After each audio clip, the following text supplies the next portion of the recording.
Hey guys, we're gonna look at the next letter for the next 2 weeks, which is A, and the sound movement is ah.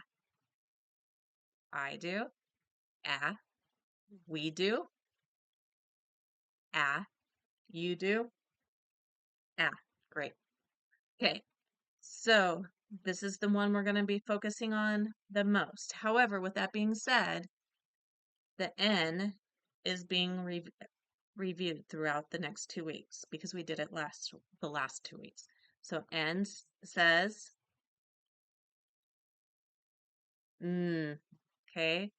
So we're going to incorporate it throughout the week just to keep it fresh in their minds. All right. So how I would like you guys to do this is in circle time. Yes. Letter A, letter N, as a review, please. Now, throughout the day or during free play. In my classroom, I did a sensory bin during free play. I know that some of you do it during groups, whatever. I just had always chosen to do it during free play because of the sensory piece of trying for those who really need the break, they could go over there and use it. So that's why I did it. But with that being said, my sensory bin oftentimes would have things where you could pour whatever. This particular one, I don't have anything you could pour chips or anything like that. I just threw it together. I got dry peas and acorns, and then I threw the letters in that we're working on and maybe a picture. So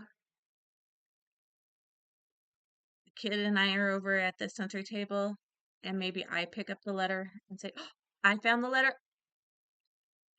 and I put it back in the sensory bin. Maybe he picks it up after that and he looks at me. I'm like, oh, you found the letter ah? What does your body say when you see this letter? Mine says, ah, your turn. Maybe they do it, maybe they don't. But then I probably will have my little cups out and say, can you put the ah in the ah can? Put in. And maybe he follows directions the one step. So now I've introduced the ah with a sound movement. And we did a one-step following directions. So I've done several things in here so far. Again, some of my kids were, especially the ones that had autism, were already reading, especially sight words, so they might be able to look at this and say, oh, apple. Not that they actually sounded out the letters, they just knew the word apple. And so I might say, oh, what's this? An apple. I see an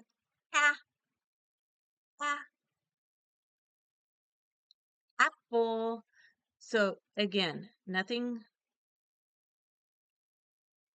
I'm not shoving it down their throat. I'm just introducing it. And then, of course, I would still have my letter N because that's a review. My body says, when I see the letter N. What does your body say? What is that? Good. And again, I might have the cans out so they have to match the N with the N. It just really depends on who the student is, where the student's at. Oftentimes they surprise me and they're further along than what we thought they were once we get going. All right, so if you have any questions, please let me know. Thanks.